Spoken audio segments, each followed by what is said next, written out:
ছুটির দিন মানে ভালো মন্দ খাওয়া দাওয়া, কিন্তু তারপরে কি আমার জন্য ছুটি আছে? তারপরে চেষ্টা করেছি ব্যস্ততার মাঝে একটু তার পছন্দের খাবার বানাতে। আসসালামু আলাইকুম সবাইকে, কেমন আছেন সবাই? আশা করি ভালোই আছেন। এই তো সকালে উঠে পরোটা ভেজে নিচ্ছি। আসলে সেদিন মেয়ের স্কুল খোলা ছিল, এখন তো শনিবার থেকে স্কুল খোলা, কিন্তু নাছোড়বান্দা আমার মেয়ে হয়ে বলতেছে শনিবার আমি স্কুলে যাবই না, এটা বন্ধ ছিল কেনই বা খোলা রাখলো। তারপর যেটাই হোক, ওকে অনেক ডেকেছি, ঘুম থেকে উঠে না। পরিশেষে ও যখন উঠছে না আমিও শুয়ে গেলাম। ছেলের আবার বন্ধ ছিল, তো একজনের খোলা আবার একজনের বন্ধ। আমিও চিন্তা করছি যে আবার কি বের হব একজনের জন্য।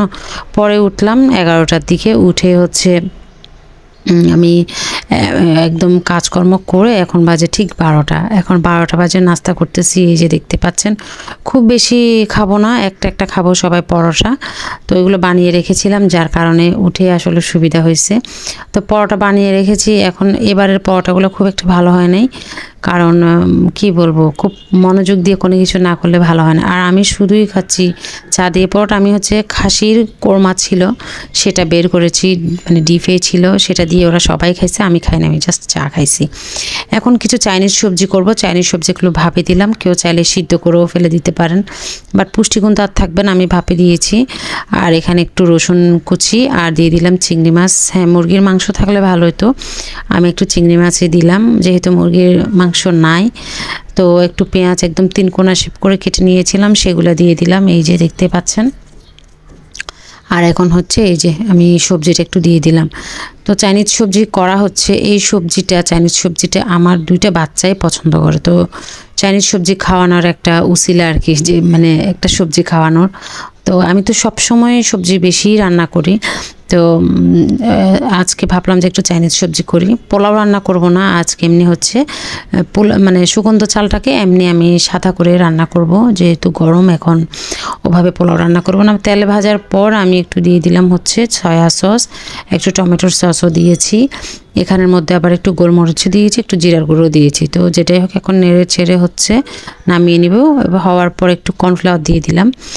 কর্নফ্লাওয়ার খুব অল্প পরিমাণে দিয়েছি, যে খুব একটা বেশি দিই নাই। এখন আর একটু নেড়ে নিচ্ছি, পানি যদি লাগে আর একটু দিয়ে দিব, যাতে ঘনত্ব এবং একটু পাতলা দুইটাই থাকে, তাহলে খেতে কিন্তু ভালো লাগে। আর চাইনিজ সবজিটা রুটি বলেন, ভাত দিয়ে বলেন, যে কোনো কিছু দিয়ে ভালো লাগে, তবে এটা একটু সুগন্ধ চাল হলে এই ভাতটা দিয়ে খেতে ভালো লাগে।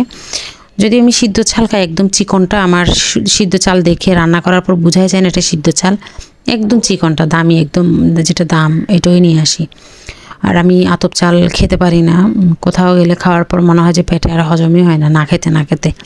তো যেটাই হোক, এখন হচ্ছে ডিমের কোরমা রান্না করব, খুব শর্টকাটে, একদম ফাঁকিবাজি যেটা বলে, ডিমের কোরমা রান্না করব, কারণ সব কিছু তার রেডি নেই, যা আছে তা দিয়েই করব।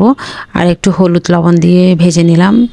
এর মধ্যে বাচ্চাদের কোচিং এসব তো আছে, ওদের শনিবারেও কিন্তু ড্রয়িংয়ের ক্লাস থাকে, ওদের ড্রয়িং ক্লাসে আজকে মাটির কাজ করাবে বলছে, বাট আমার মেয়ে আজকে কি হয়েছে, কোথাও যাবে না শনিবারে। ও হচ্ছে শনিবার একটু চায় বাসার মধ্যে থাকতে, না গেল স্কুলে, না গেল কোথায়। তো ছেলে যাওয়ার জন্য কান্নাকাটি, ও মাটির কাজ করতে খুব পছন্দ করে, তো ওকে পাঠাবো ভাবতেছি। তো এদিকে রান্নাটাও তাড়াতাড়ি কমপ্লিট করতে হবে, ঘুম গিয়েছি আরাম করে, এখন অবস্থা খারাপ হয়ে যাচ্ছে।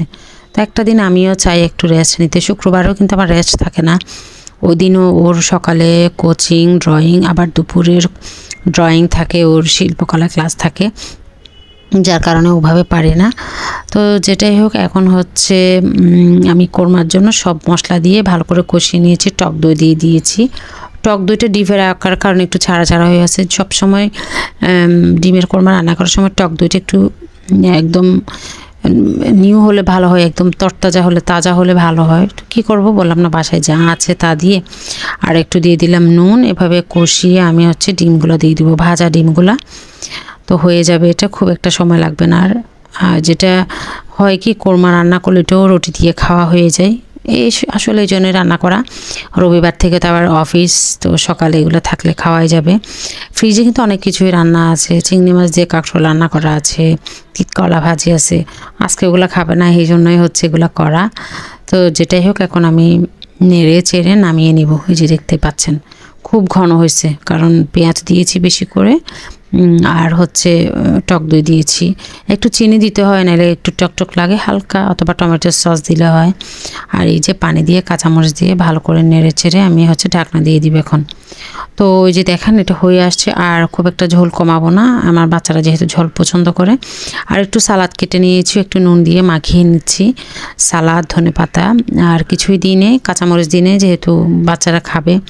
এরপরে যে খাসির কোরমাটা একটু গরম করে নিচ্ছি, এগুলো এত মজা হয়েছে বলার মতো না। রুটি দিয়ে আমার মনে হচ্ছে অনেকখানি খেয়ে নিছি, এই জন্য আর কিছু রান্না করে নিই, যেহেতু খাসি মাংস আছে এই জন্য। আর এই যে আমি ভাত নিয়ে বসে গেলাম, সব কিছু প্লেটে তুলে নিব। আমি যদি আলাদা করে করে খেতে চাই অনেকখানি খাওয়া হয়ে যাবে। সব সময় ভাবছি একটু কম খাই, এখন একটু ডায়েট শুরু করি প্রপারভাবে, তো সেটা কখনো হয় না। আমার জামাই তো আরও করতে দেয় না, বলে খাও খাও, এত ডায়েট করতে হবে না। তো যেটাই হোক, এই যে দুপুরের খাওয়া দাওয়া। আর আজকের ভিডিওটা এই পর্যন্ত। সবাই ভালো থাকবেন, সুস্থ থাকবেন, আল্লাহ হাফেজ।